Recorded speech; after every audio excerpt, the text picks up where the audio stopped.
estás entendiendo nada. A ver, maestro. No, es que este gobierno, tú ni el gobierno están entendiendo. ¿Por qué apuestan con energías sucias, con energías que erosionan el planeta? Te estás dejando llevar por el discurso. O sea, te Por eso, manipula la derecha. la ley combustóleo. Háblale al FIS para... que el FIS.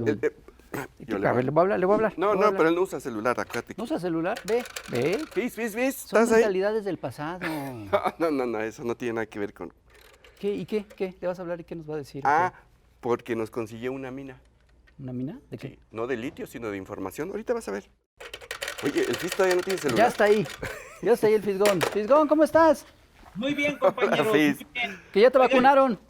Ya me vacunaron. Perfecto. Y a mi mamá también. Perfecto. Ya vas a poder venir próximamente. Así es, ese es el plan. Oye, yo quiero decirles que hoy no vamos a tener un invitado, sino que vamos a tener cinco invitados para hablar del tema. Va a estar con nosotros un experto en energía y desarrollo sustentable. Va a estar con nosotros el director de la Asociación Mexicana de Productos Sociales de Energía. Va a estar con nosotros un miembro del Consejo Consultivo del BID en materia de energía. Va a estar con nosotros un integrante de la Convención Marco de Cambio de la ONU.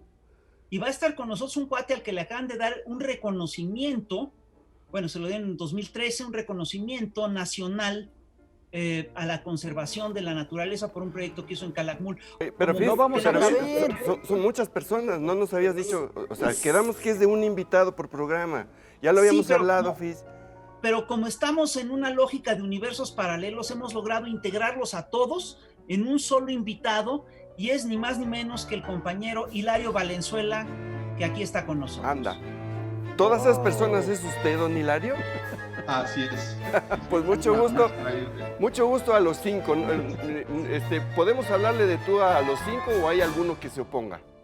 No, todos son a ras de suelo. Perfecto. Pues bienvenidos todos al Averno. Gracias. Oye, Hilario, yo te quiero hacer una pregunta. Mira, hace unos días, hace poco tiempo, se presentó una reforma constitucional para recuperar la soberanía eléctrica. Esta iniciativa fue aprobada por la Cámara de Diputados el 24 de febrero, fue ratificada por el Senado el 2 de marzo y el día 9, el Diario Oficial publicó el decreto que reforma la ley de la industria eléctrica. Sin embargo, hay un sector que inmediatamente calificó esta ley como la ley combustóleo. ¿Es correcto? ¿Se puede decir que esta es la ley combustóleo?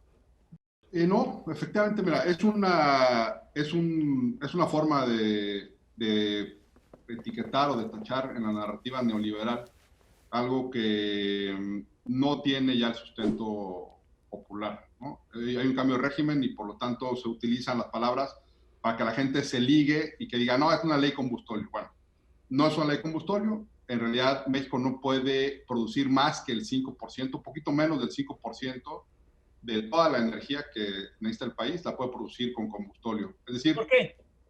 Porque el combustóleo es un combustible que no sirve en todas las plantas de generación, ¿sí? O sea, la matriz de generación del país está diversificada de muchas fuentes, unas que se llaman fuentes renovables, ahora, como lo señala bien la secretaria Nale, intermitentes, que es una palabra que también las califica. O sea, hay fuentes de energía renovable, algunas de esas son intermitentes, otras no son intermitentes, y luego hay fuentes de energía con hidrocarburos, y dentro de los hidrocarburos, el combustóleo tiene solamente el 5% de todo el pastel, ¿no? Entonces, no es correcto. Lo que pasa es que hay algo que tiene que ver con que el presidente de la República ha sido muy generoso, ¿sí?, al solo proponer un cambio en una ley secundaria que es la ley de industria eléctrica y no una reforma a la contrarreforma constitucional del presidente Peña Nieto. Digamos, López Mateos y Lázaro Cárdenas en la parte de hidrocarburos y luego López Mateos en la parte de electricidad hacen una reforma. Eso es correcto que se diga reforma. Lo que hace en el 2014 el presidente Peña Nieto y la alianza, que ahora ya es electoral, pero que en aquel instante fue política de componendas entre el PRI, PAN y PRD, crean ellos lo que es esta cosa del Acuerdo por México y a través de ese acuerdo crean esta contrarreforma, ¿sí? ¿sí? Que es donde debemos empezar a decirle las cosas por su nombre. Fue una contrarreforma a la Constitución porque cambia la reforma original de López Mateos y de Lázaro Cárdenas antes con hidrocarburos. Entonces, lo que el presidente hace es un pequeño ajuste en una ley secundaria y además muy nueva, que es la Ley de Industria Eléctrica. Es una ley que tiene su certificado de nacimiento el día de la contrarreforma eléctrica, que es esta del 2014. Es una ley muy nueva y lo que hace es ajustar, nada más fortalecer un poquito a CFE o bastante a CFE o mucho, dependiendo del enfoque, donde CFE se fortalece en función de cumplir la meta que tiene y el mandato que tiene, que es el servicio público de electricidad. ¿Sí? Entonces, es incorrecto que se diga que es combustóleo, pero pues es natural. Para los neoliberales, el tachar de ley combustóleo a un pequeño ajuste a la ley de industria eléctrica que ellos mismos crearon, pues es decir que se equivocaron ellos en su contrarreforma y que este pequeño ajuste mancha o tizna, como es el combustóleo, pues todo lo que ellos hicieron con la contrarreforma a la industria eléctrica, ¿no? Pero ¿por qué si es nada más un ajuste pequeño, hay toda esta reacción sería desproporcionada, ¿no? ¿Qué pasa? Claro, ¿por qué pegaron el grito en el cielo? Justo, eso es el punto muy interesante y la pregunta es clave, porque ¿cómo puede ser que con un pequeño ajuste a una ley secundaria se haga toda esta narrativa de ley de combustóleo y pago de medios, expertos y todo lo que ha pasado, inclusive la postura, digamos, ipso facto de magistrados y jueces en contra de este pequeño ajuste sin estudiarlo a fondo? Es porque lo mencionó en la cuenta que hace el licenciado Bartlett y con el presidente de la República. Si se dieron cuenta, casi le pegamos al medio billón de subsidios, ¿sí? Ocultos o hundidos, ¿sí? En torno al mercado eléctrico o a la generación privada de energía eléctrica. No es el mercado, eso lo separo para no confundir. Es un tema de generación privada de energía eléctrica. Lo que tenemos ahí son costos hundidos por casi $1 billón y por lo tanto pues, es un negocio muy grande que parte de tus ganancias las pague el Estado y por lo tanto la gente y los impuestos. Ese es el motivo de la reacción, ¿sí? A esta pequeña acción de corregir, de fortalecer a la CFE, viene una sobrereacción porque lo que está en juego es una cantidad enorme de dinero que bueno, pues ese es digamos, el origen, ¿no? de la nueva narrativa esta ley de combustóleo. Pues ya se ve qué intereses se tocaron y por qué la reacción que se provocó. Sí. Vamos a hacer una pausa, vamos a ir con la chamuca. Ahorita regresamos para seguir platicando de este tema, porque hay mucho que seguir preguntando, ¿verdad, Fis? Así es, va. Así es.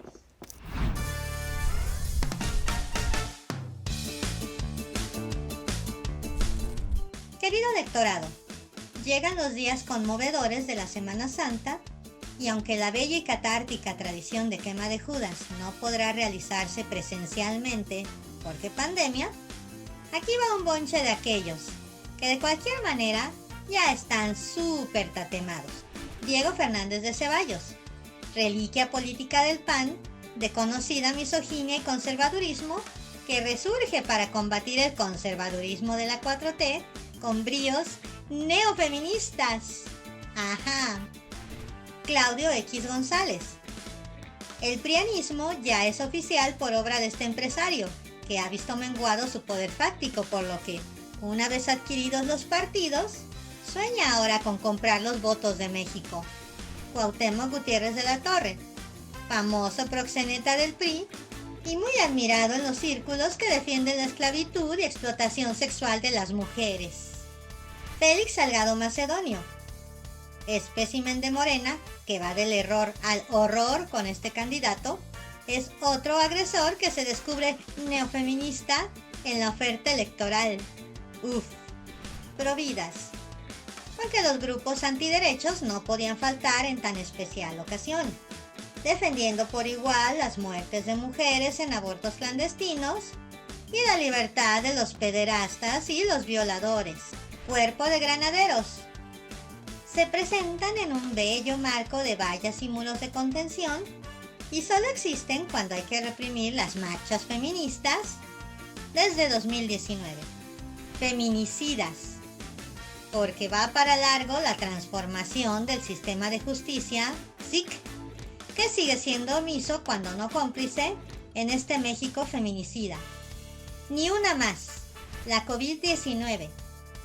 La pandemia cumple un año y para celebrar en esta Semana Santa llega con todo y decálogo. 1. Quédate en casa. 2. Quédate en casa. 3. Quédate en casa. 4. Quédate en casa. 5. Quédate en casa. 6. Quédate en casa. 7. Quédate en casa. 8. Jesús de Veracruz, que te quedes en casa.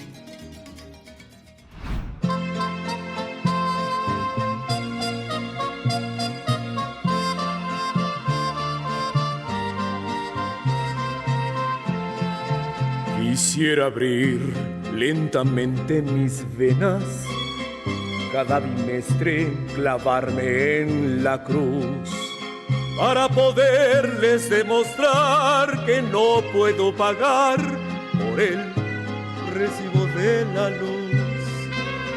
Y sin embargo hay ojetes azules y tricolores que para votar reciben moche y botín y millones sin fin que se van a las Islas Caimán.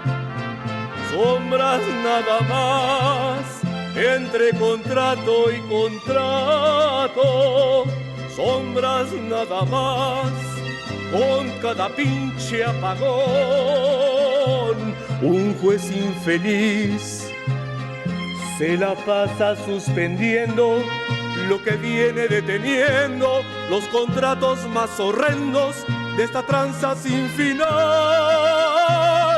Sombras nada más entre subsidio y subsidio, sombras nada más entre su hedor corruptor.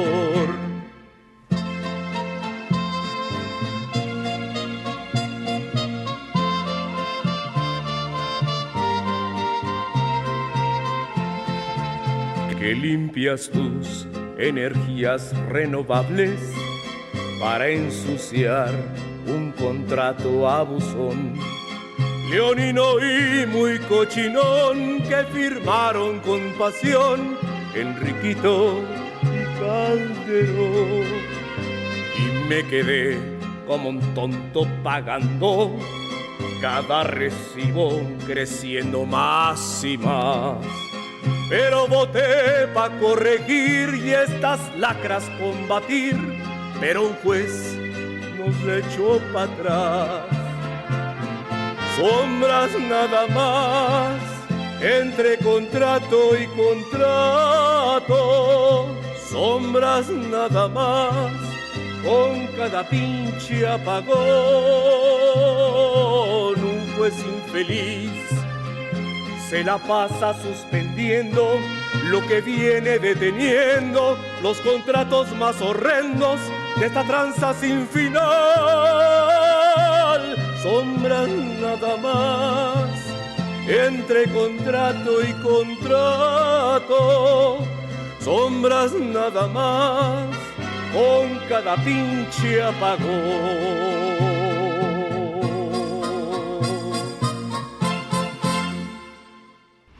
Pues estamos aquí de vuelta en Chamuco TV, estamos con el Fisgón y estamos platicando con Hilario Valenzuela sobre la reforma a la contrarreforma de la electricidad. Hilario, hay una figura que llama mucho la atención, que son las sociedades de autoabasto, que parece que hay ahí una tranza bastante importante de subsidios. ¿Qué son las sociedades de autoabasto y cómo funcionan? ¿Qué es lo que realmente están encubriendo o disfrazando? Claro. Mira, efectivamente, depende del enfoque, pues puede ser tranza como tal, ¿no? O puede ser un negocio lícito, ¿no? Como se defiende, ¿no? Una tranza lícita. ¿Por qué? Porque esa es la lógica del neoliberalismo, ¿no? O sea, tú dices, bueno, yo arreglo que algo se haga de tal forma que sea lícito, pero realmente en el trasfondo no es legítimo, ¿no? Es un abuso, ¿no? Un poquito haciendo la historia de cómo se fueron dando estos cambios a la ley cuando Salinas de Gortari inicia con el tema, ya después del TLC, cuando se logra el TLC, bueno, previo al TLC se logra el tema de la reforma constitucional 27, que cambia el régimen de elegido y todo este tema de los recursos naturales, y después se firma el TLC, y después viene ya este tema de los generadores privados, como generadores independientes, como una forma de meterle capital privado a la generación de electricidad. Para ellos, para mucha gente, en la perspectiva, la electricidad venía a ser lo que es hoy y lo que va a ser en el futuro, que es el eje fundamental del desarrollo, ¿no? Hoy, en ese entonces, nadie se imaginaba que iba a haber coches eléctricos o que los celulares iban a ser tu oficina y que ocupabas baterías de litio y electricidad para correr tu oficina desde la mano, ¿no? O toda la tecnología de la información y todo esto que ya hoy es cotidiano y que en el futuro va a ser lo natural, ¿no? Entonces, se crean esta figura que yo agrupo esto en tres grandes paquetes, lo que es la generación privada. Tiene, digamos, tres grandes grupos que en la historia se pueden observar, que son los inconstitucionales, que son aquellos permisos de generación o esquemas de generación, indirectas o cualquier tipo de mecanismo que se haya utilizado, donde la Constitución no permitía, ¿sí?, que hubiera generación privada en el sector. Después de esos inconstitucionales, haces un subgrupo de los que son los legalizados, que esos ya son con Felipe Calderón. Felipe Calderón sí hace un ajuste a una ley secundaria y permite que haya ya contratos privados, que haya este tema de los autoabastos, que haya este tema de yo soy una empresa que invierto en generación, y entonces como la ley mexicana no me permite vender la energía como tal a un mercado, a un consumidor, entonces yo digo que ese consumidor es mi socio.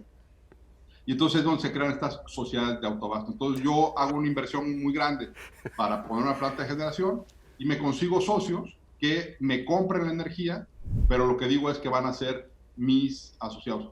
Es una mala forma o es una desviación de lo que son las cooperativas. Las cooperativas eléctricas de Costa Rica, por ejemplo, que abastecen el 50%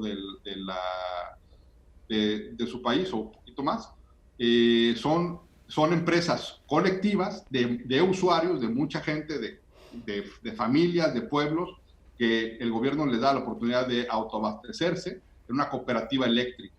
¿Sí? Eso es un autoabasto positivo de una cooperativa que se debe de ver en México, que no hay, que debería haber, y que el modelo Costa Rica es el mejor, porque ahí te demuestra cómo la gente organizada puede autogestionarse para generar electricidad. En México no se requirió esas cooperativas porque teníamos a la CFE, justamente. Entonces, la CFE electrificó todo el país, ahorita el 98.7%, conforme el dato que nos otorgó la secretaria Nale hace unos días en una entrevista de televisión.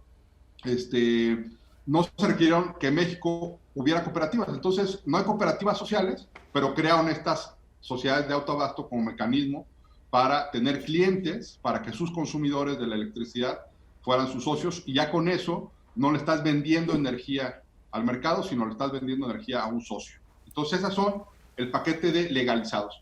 Y luego ya viene con la contrarreforma del presidente Peña Nieto, o de Peña Nieto, viene el paquete de empresas de mercado, ¿sí? Y hay un tema bien interesante.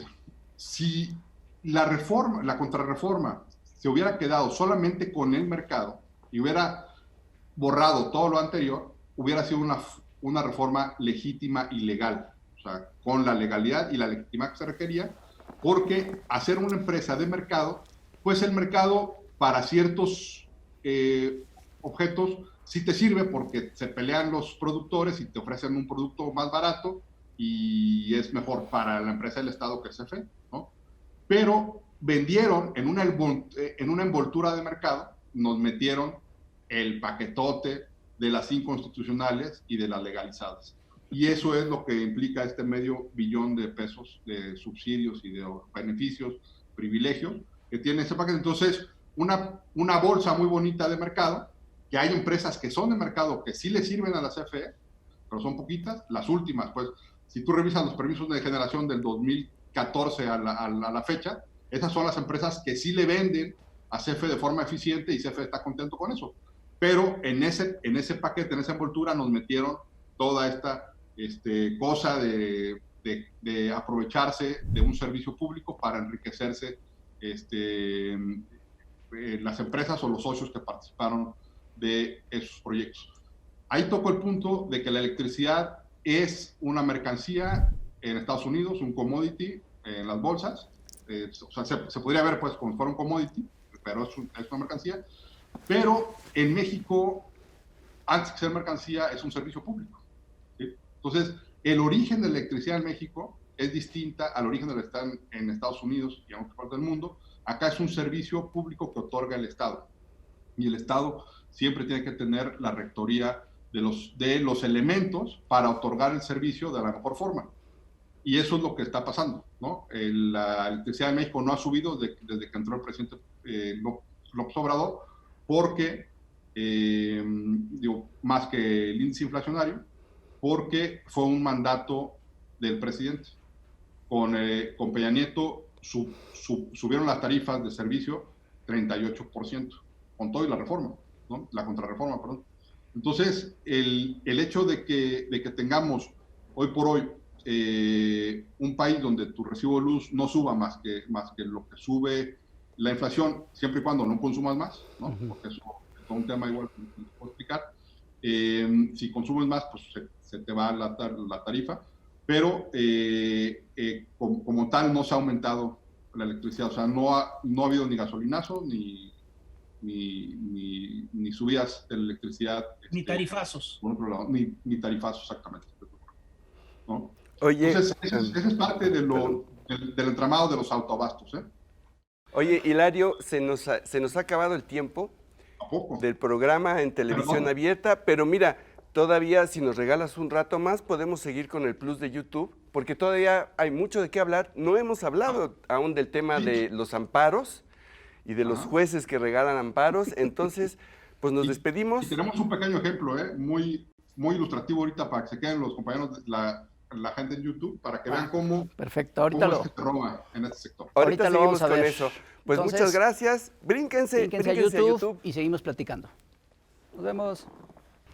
Seguimos en el Chamuco TV hablando sobre energía eléctrica, sobre la ley de la industria eléctrica, con el experto Hilario Valenzuela.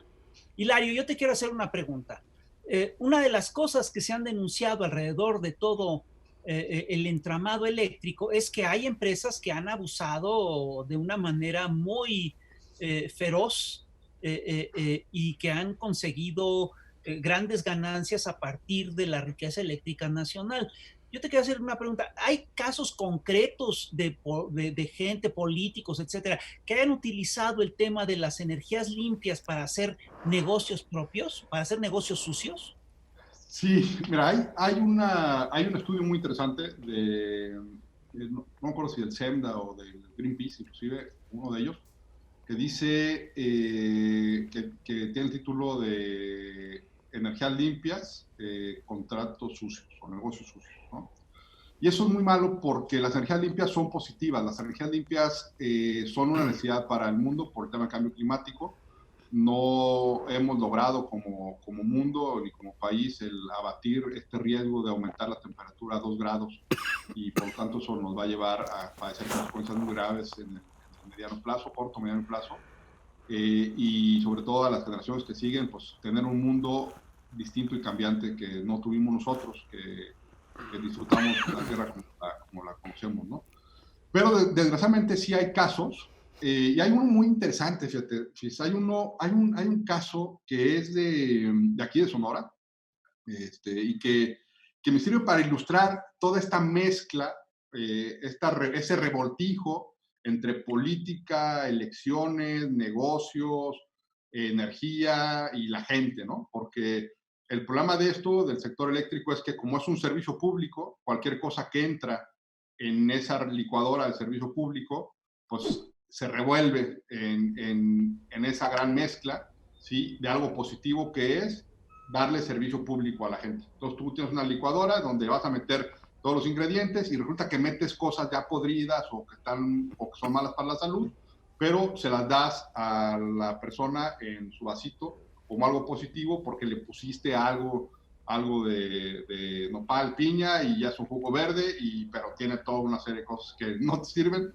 Y es servicio público y por lo tanto pues se limpia, ¿no? Porque es algo positivo. Entonces, hay un caso muy interesante, es muy chiquito, no es un caso de corrupción de 5,000 millones de pesos ni del medio billón de pesos de beneficios y subsidios que se llevan los generadores privados, como lo anunció Liceo Bartlett del día de la conferencia con el presidente de la República. Es un caso pequeñito, pero ilustrativo. Resulta que, imagínate que yo soy candidato a una diputación federal, ¿no? Y en mi campaña voy tocando puertas y diciéndole a la gente en un estado donde hay mucho calor, donde el consumo de electricidad te lleva 10,000, 12,000 pesos al año, y que pues, tienes que pagar, porque en Sonora, por ejemplo, que es donde yo estoy actualmente, y que es este caso específico, pues si no pagas, te la cortan, y si te la cortan, te quedas sin aire acondicionado y pues es un horno. Te mueres de calor.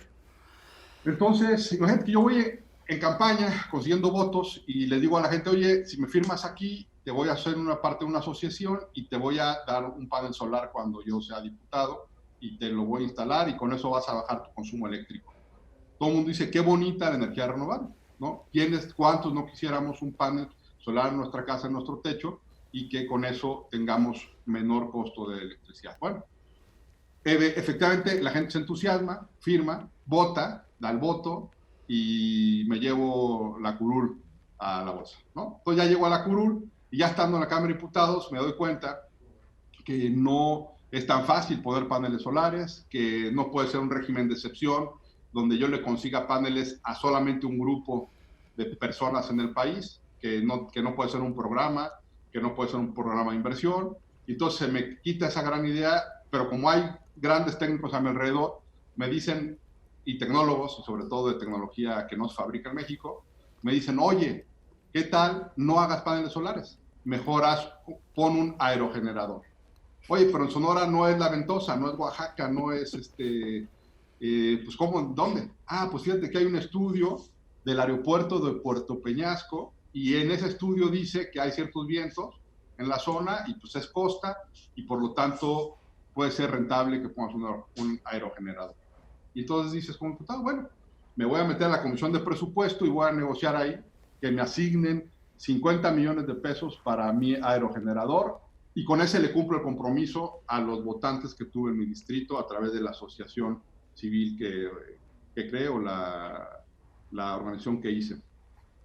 Que es justamente un buen ejemplo de cómo se tergiversa la economía social, ¿no? Y se manipula y se hacen grandes negocios, ¿no? Es esto del servicio público como algo positivo. Acá creas una organización social donde tus electores les vas a dar ese beneficio en la tarifa a través de la generación. Entonces, luego dices, ok, ya conseguí el dinero en el presupuesto, pero ¿cómo le hago para vender la energía?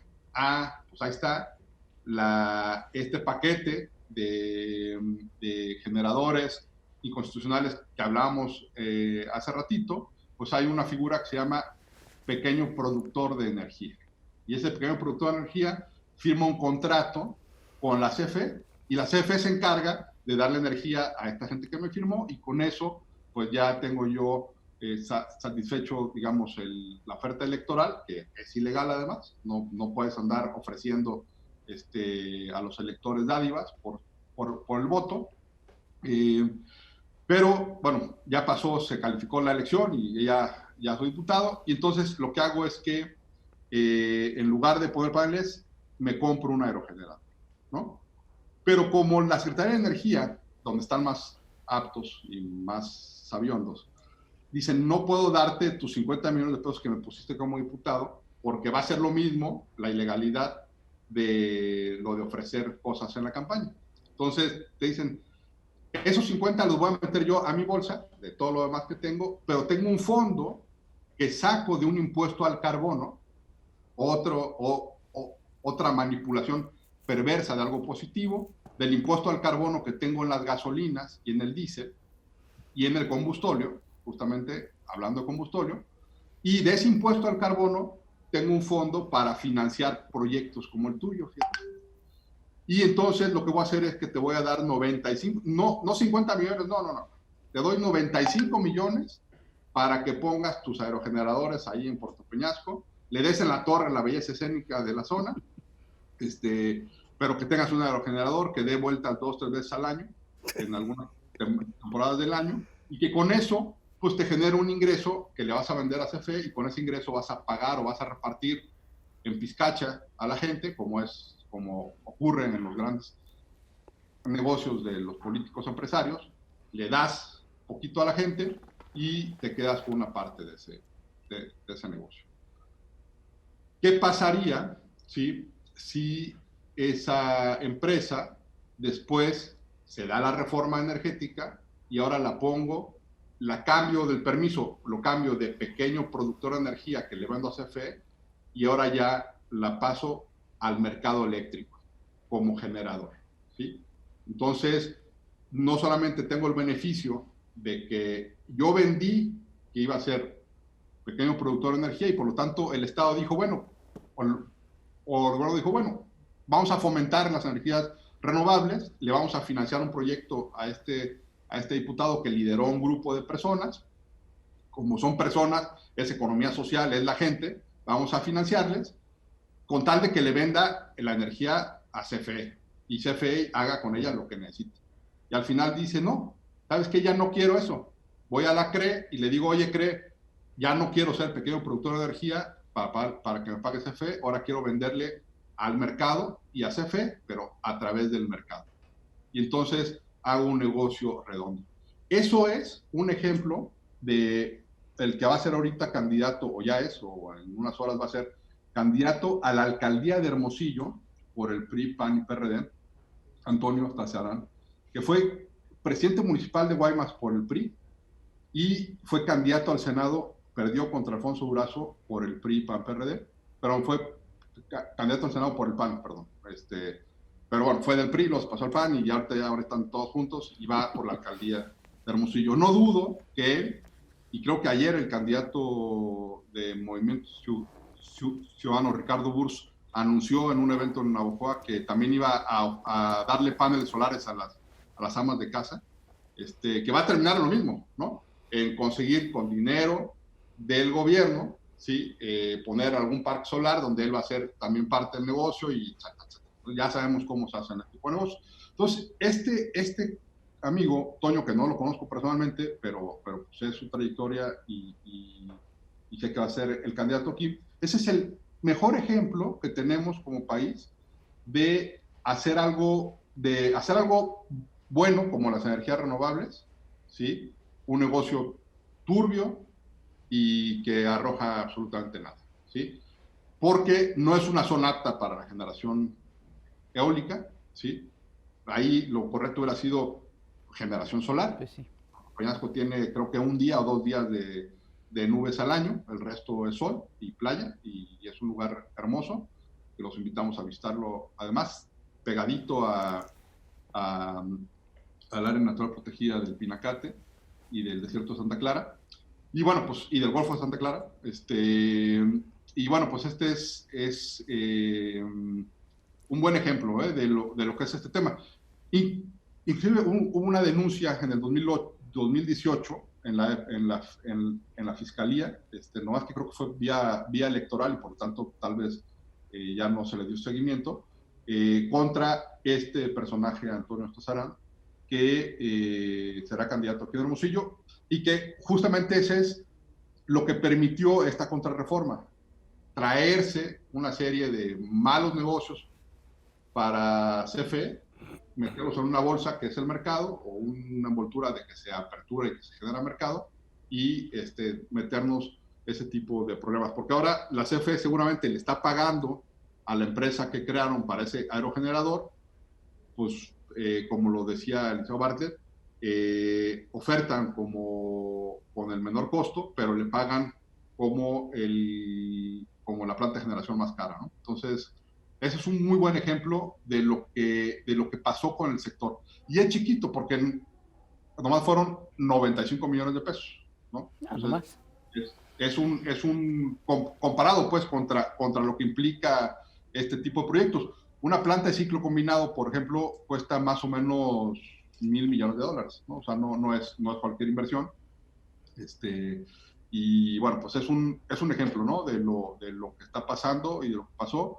Considero yo que no debe haber esa malversación de ideas, de fondos y de esperanza, ¿no? Porque la gente tenía la esperanza de tener un panel solar en su casa y terminaron con un aerogenerador a 5 horas de distancia, 6 horas de distancia, que ni es de ellos, pero es de ellos, entre comillas, y con el problema para CFE que tienen que pagar esa energía, ¿no?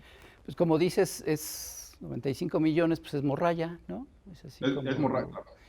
Frente a los grandes negocios que se vieron afectados o vieron que se estaban afectando con esta reforma de la contrarreforma, y por eso la echaron para atrás.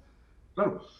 Y sabes que hay un punto importante que bien lo ha dicho el presidente López Obrador con el tema de la corrupción, es que se siguen presentando como paladines del desarrollo y paladines del buen gobierno y paladines del buen prestigio, ¿no? O sea, si fuera, o sea, yo creo que, o sea, ¿con qué cara te presentas al electorado a pedir ser candidato a gobernador? Creo que fue senador y no pudo ser candidato a gobernador, fue candidato a senado y perdió, y luego además de perder viene y ahora se presenta como candidato a alcalde en la capital de Sonora, en Hermosillo, teniendo en su historial, más allá de su currículum y que trabajó con MID o que estuvo también con la Secretaría de Energía, o sea, eso es lo de menos el currículum de las personas. El tema es las acciones que generaste, ¿no?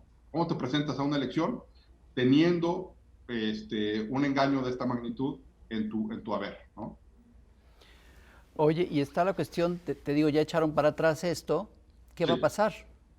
Pues mira, yo creo que en el tema de los magistrados y los jueces, yo creo que en todos los sectores, no nomás el de competencia y el de energía, hay que revisar las sentencias. Yo creo que es muy interesante, fíjate cómo no hay observatorios, que los hay para el Ejecutivo de muchos temas, pero no hay observatorios de la ciudanía sobre las sentencias, judicial, ¿no?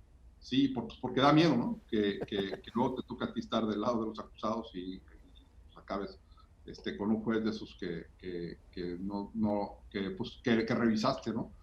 Entonces, en este caso, yo creo que es importante darnos cuenta de dos cosas. Uno, que la ley, no sé cómo decirlo, yo creo que los jueces, o este juez que otorgó los amparos, y las empresas que se ampararon, que por cierto, una de ellas es Solar, en el caso de Juan Pablo Gómez, Fierro, que el nombre es lo de menos, el tema es que es un tema sistémico, ¿no? O sea, él es, digamos, él es un botón de muestra.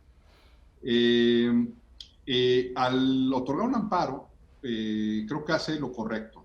O sea, es decir, todos los ciudadanos tenemos el derecho que se nos ampare contra una arbitrariedad del gobierno, ¿no? Creo que eso no es criticable. El tema es que no lo puedes hacer a menos de 24 horas de que se publica la ley, ¿no? Está bien, pues él se preparó desde antes posiblemente, lo cual es incorrecto, porque los amparados debieron de presentar legalmente su solicitud de amparo el día de la promulgación de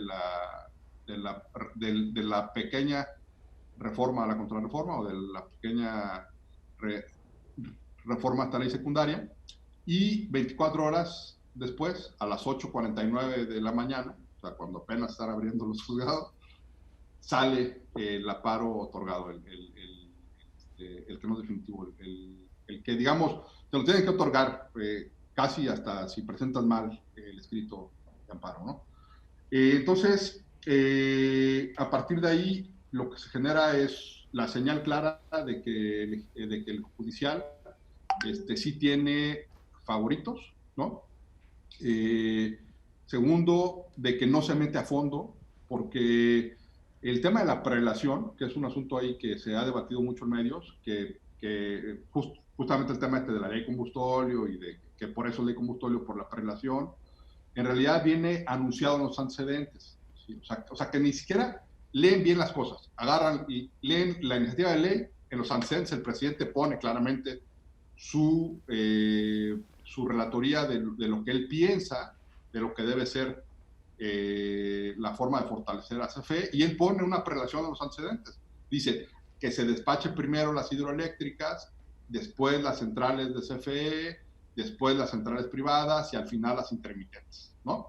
Pero eso, luego ya te pasa a la ley, que luego ya da flojera entrar a los artículos, y en los artículos no dice nunca, en ninguna parte dice lo que dice el antecedente, ¿no? O sea, no dice, primero vas a despachar la energía de Chicoacén o de Peñitas y ya después vas a despachar la eólica de Iberdrola o de Acciona o de quien sea, porque la propia CFE tiene energía eólica y energía solar.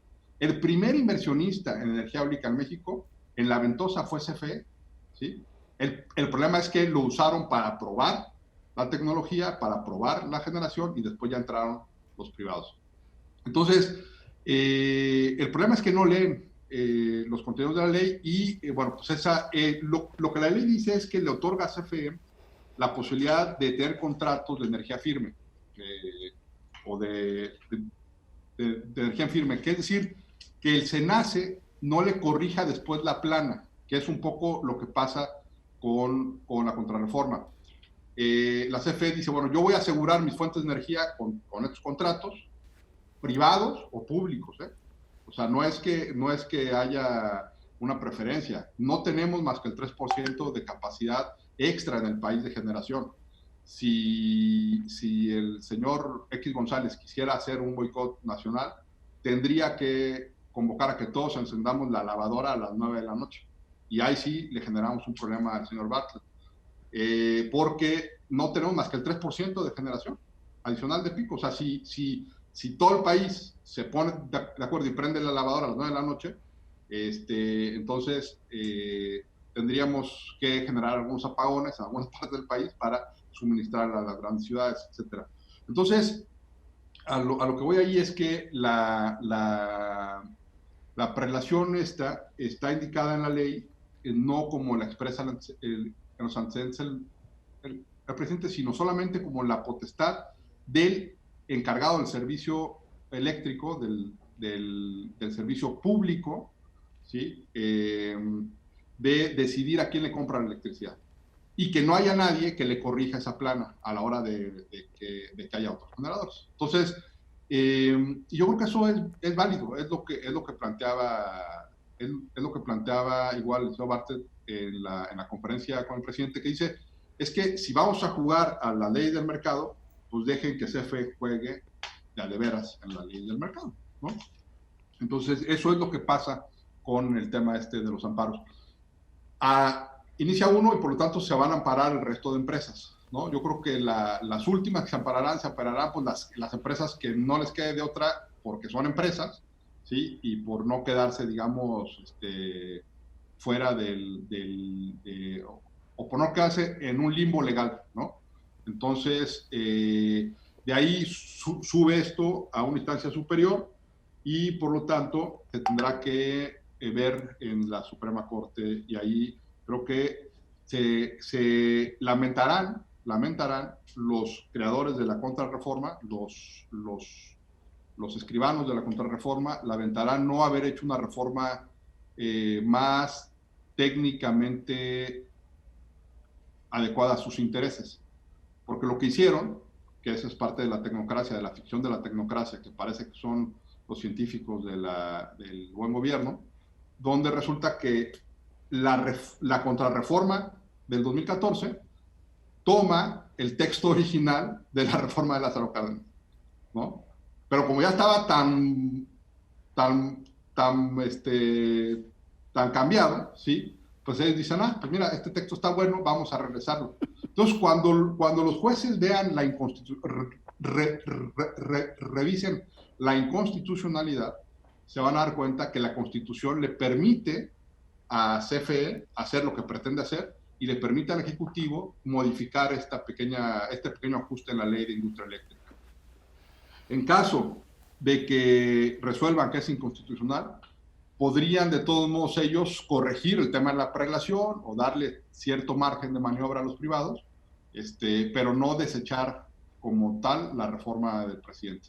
Si la desechan, pues se convertirá en un referéndum al sector, al poder judicial, si me lo permiten manejarlo, ¿no? No digo, o sea, es una exageración de mi parte, pero es tanta el apoyo popular al cambio de régimen que cualquier dique que le pongan a este cambio de régimen, pues seguramente será derribado por la misma gente, ¿no? En las elecciones, ¿no? No con violencia, con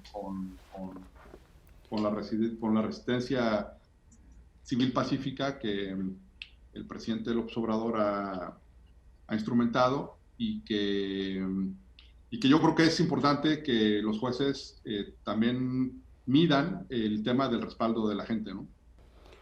Oye, yo quería ver si podemos regresar al tema original de la conversación, que se califica a la reforma eléctrica como la ley combustóleo, porque hay una intención de presentar la idea de que la intención del gobierno es rechazar las energías nuevas, limpias y regresar a lo sucio, a la polución, a los combustibles fósiles.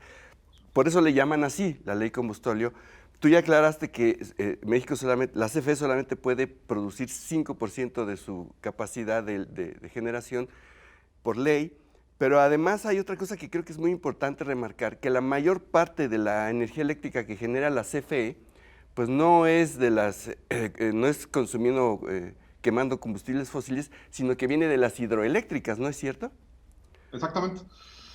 México tiene una geografía, una orografía que afortunadamente se empezó a aprovechar en la época de los 40, 50, las grandes obras de irrigación, que primero fueron para irrigar las grandes presas, de lo que era la Secretaría de Recursos Hidráulicos al principio, la Comisión de Irrigación, y en paralelo, en esos años, mientras en Costa Rica se empezaban a generar las cooperativas estas de generación, también con presas y con plantas de generación a filo de agua, en México se empezaron a construir las grandes presas y se empezó a equipar esas presas, ¿sí? Entonces, la CFE empezó a tomar las presas de recursos hidráulicos, a equiparlas y después empezó a construir sus propias presas. Y entonces una gran cantidad de la potencia que tenemos está hecha por la CFE para aprovechar el agua, que es la forma más barata al día de hoy de generación de electricidad. Ya no caben más grandes presas en el país. La última presa posiblemente sea Santa María, esta que se está haciendo en Nayarit, que no acabó el sexenio anterior y que el presidente López Obrador sí iba a acabar, y la presa de Los Pilares en Álamo, Sonora, que yo fui promotor de ella, y que tenía de origen una pequeña central hidroeléctrica y que quitaron, que hay que ponerla porque eso beneficia económicamente a los hermanos guarijillos y a los rancheros de la zona.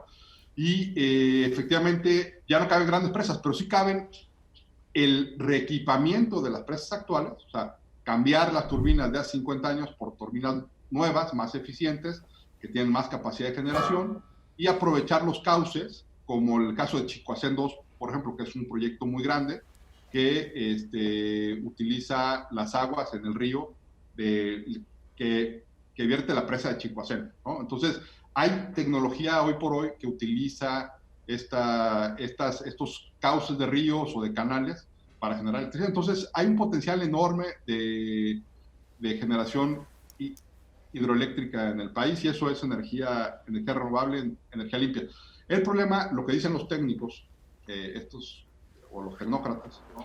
Es que las presas de CFE están diseñadas para los picos, ¿sí? O sea, que es decir, entran las grandes presas solamente cuando hay más consumo. Entonces, todo el día se genera electricidad en diferentes partes de la República con gas natural, con combustóleo, la solar, ¿no? Entra toda la generación, y luego ya conforme empieza la tarde y la noche, que empieza la gente a prender la lavadora, la televisión, empieza a vivir su cotidianidad con electricidad, se requiere que entren estas grandes hidroeléctricas, que son lo que dicen para picos. Haciendo un balance y haciendo una mejor administración de los recursos, creo que CFE puede romper este paradigma tecnocrático de los picos y acomodar su matriz energética de tal forma que tenga economías que pueda luego utilizar justamente en financiar las hidroeléctricas. El presidente le dio el mandato a CFE para que reequipe y haga el equipamiento, inclusive de presas de Conagua que no están equipadas, que son alrededor de 50, pero no hay tanta lana para eso, ¿no? Entonces, si no le damos la posibilidad de que haga economías para financiar esto, pues no se va a poder.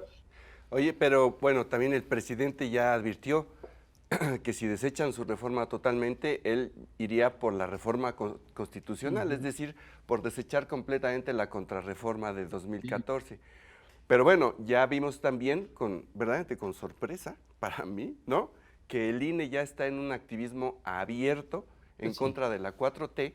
Porque eso es lo que está en juego. Ajá, para impedir que tenga mayoría en la Cámara e impedir que pueda seguir haciendo modificaciones constitucionales. Entonces, lo que se ve ya es un bloque de poder judicial, el INE y, claro, poder mediático, poder empresarial, para impedir que pueda seguir haciendo modificaciones constitucionales el presidente. Es que mira, la mitad de los focos de tu casa están, cuando tengas encendidos, están suministrados por la mitad más uno, si quieres, el 51% están suministrados por generación privada.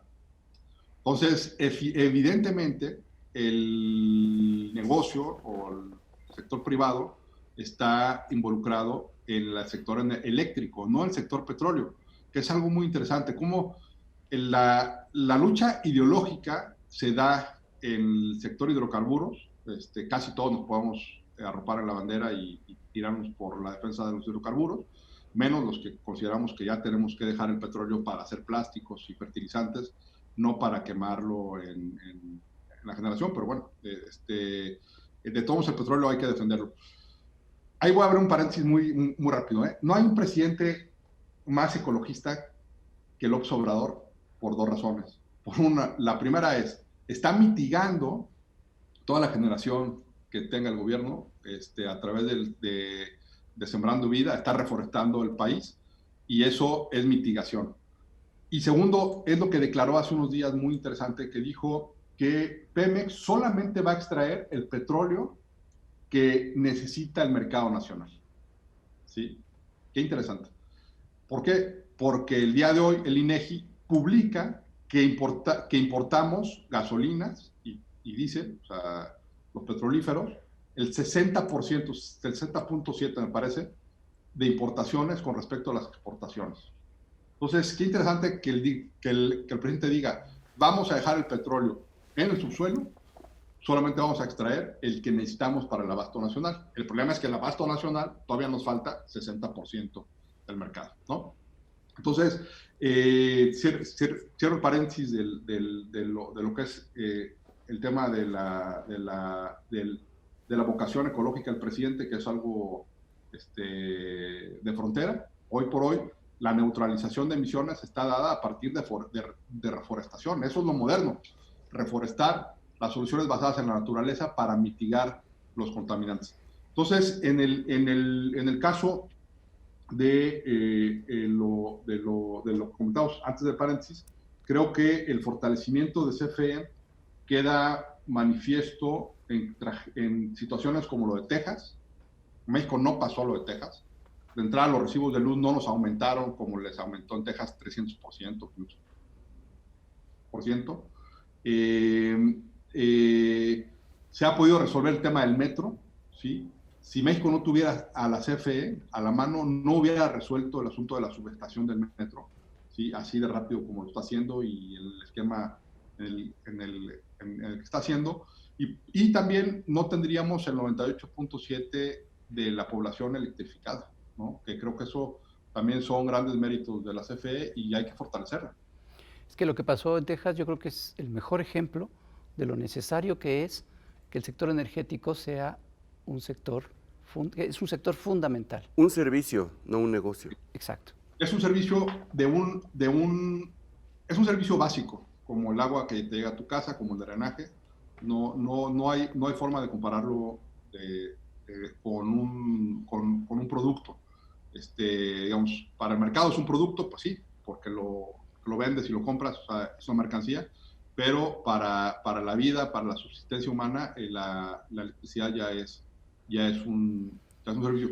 Hay un objetivo, nada más me conecto muy rápido con el tema de la Agenda 2030, que es la Agenda del Desarrollo Sustentable.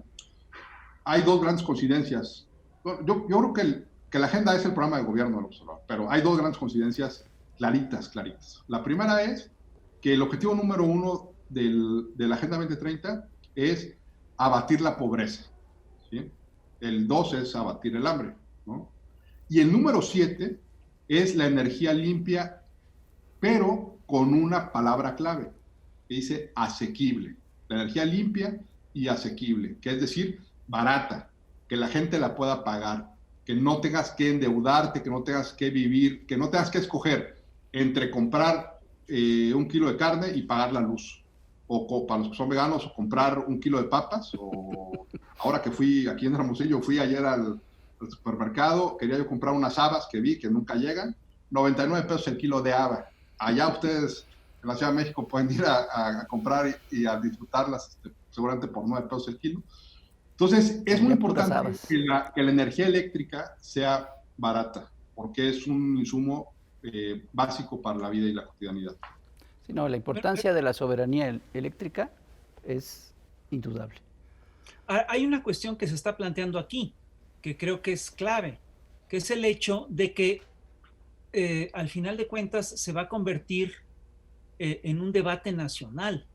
Lo que se está planteando aquí es que en las elecciones lo que va a ocurrir es que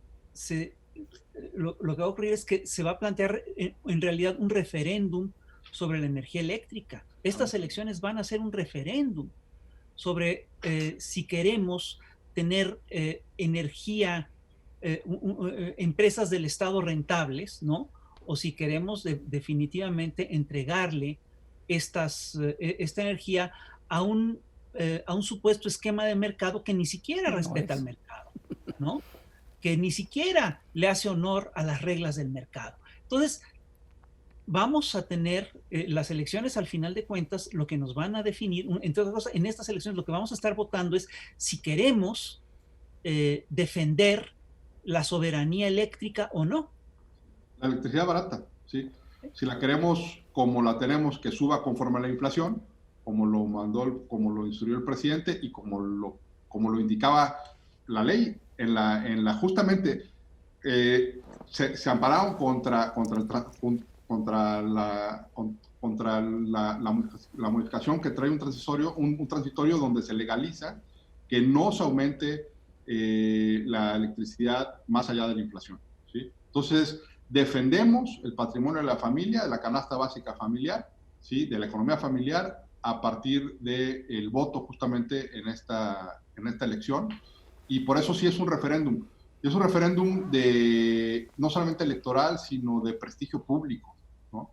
O sea, ya no es lo mismo de antes, en donde se presentaban como paladines del buen desarrollo, del buen gobierno, y resultaba que nos ofrecían paneles solares y acababan haciendo un aerogenerador en un lugar donde no corre el viento. Y se me pasaba un dato con este tema. Donde no corre el viento y hay un chingo de sol. Sí, y además con sol.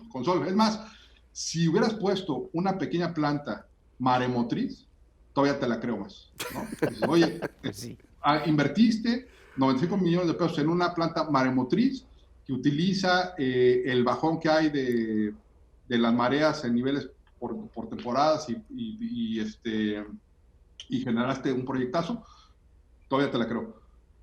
Pero, ¿saben que en ese año que se otorgó el subsidio, está bien interesante porque el fondo pues lo publica, porque pues, es transparente, a fin de cuentas, ¿no? Por lo menos es transparente. La relación fue 1:30. 1 peso le dio a la CFE y 30 pesos le dieron al proyecto del candidato del PRIAN-PRD a Hermosillo, ¿sí? Ese es el trasfondo del neoliberalismo y ese es el trasfondo de lo que se queja el presidente López Obrador. Mientras, y pues es el mejor ejemplo, o sea, tú le das como gobierno de un fondo de transición energética 1 peso a la CFE y le das 30 pesos a un proyecto mal armado, engañando gente, con firmas, con todo lo que ya se sabe del proyecto candidato a Hermosillo, del PRIAN, ¿no? Entonces, sí, yo creo que sí va a ser una suerte de referéndum en el tema eléctrico. Para mí, yo desde mi perspectiva, yo defendería que se quedara el mercado como tal. O sea, no es una mala estrategia el tener mercado, pero sí quitarle las inconstitucionales y las legalizadas de Felipe Calderón. De esa forma, que eso sería los subsidios. Si hubiera una reforma del presidente, si yo pudiera ser su asesor, yo le diría, presidente, juega al mercado, deja al mercado lo poquito que hay al mercado, y todo esto que te crearon, tanto el neoliberalismo en la versión del presidente Salinas y el neoliberalismo en la versión del presidente Calderón, estos 2 paquetes de inconstitucionales y legalizadas, esas, pásalas al mercado y que cumplan con las reglas del mercado, ¿sí? Y entonces ahí es donde vas a quitarle el $500 millón de subsidios y de costos ocultos que se come el país a favor de ellos, ¿no? Entonces, sí, pero ya no es tan buen negocio. Pues no. Claro, oye, entonces podríamos resumir diciendo que neoliberalismo es poner una hidroeléctrica en el desierto de Altar y cobrarle un subsidio a la CFE. Sí, sí, exacto. Negociazo. Idea millonaria. Sí, y que lo pague la gente además. No, sí, claro. Te subsidie la CFE y que la gente pague y una tarifa brutal por 1 kilowatt al decenio que generes. Pues viene pronto un referéndum acerca de la soberanía nacional. Y se va a llamar los comicios de 2021. Muy bien. Pues muchas gracias, Hilario Valenzuela. Fue muy interesante la plática. Muchas gracias, Fisgón. Sí, oye, muy interesantes tus invitados. No supe discernir cuál habló de qué tema, pero igual estuvo muy interesante. Los 5 falta un invitado que no habló justamente y que quisiera comentarles que no dejen de hacer un programa con el tema del litio. El litio es el futuro de la energía, es el futuro del país. Hace 30 años un señor que le decían, que era muy famoso aquí en Sonora, comentó en una plática que tuvo ahí con otro funcionario que le dijo, oye, ¿y qué vamos a hacer como país cuando se acabe el petróleo? Y hace 30 años él dijo, ¿sabes qué? En la Sierra de Sonora hay un material que es mejor que el petróleo y que va a ser lo que fue el petróleo para el desarrollo del país. Entonces, el litio sí es el petróleo del futuro, sí es como palanca de desarrollo, justamente la palanca que necesitamos para consolidar el estado de bienestar que quiere la cuarta transformación. Pues por eso Estados Unidos ya está sobres. Pues por eso el golpe en Bolivia. Pues sí. Bueno, pues iremos preparando un programa sobre el litio. Mientras tanto... Ya tenemos un invitado para eso, ¿verdad, Fis? Sí, claro. Un periodista peruano, pero bueno, eso es otro tema. Bueno, pues muchas gracias a ustedes. Vean el programa, compártanlo. Gracias, Hilario. Muchísimas gracias. Nos vemos. Mi Fis. No.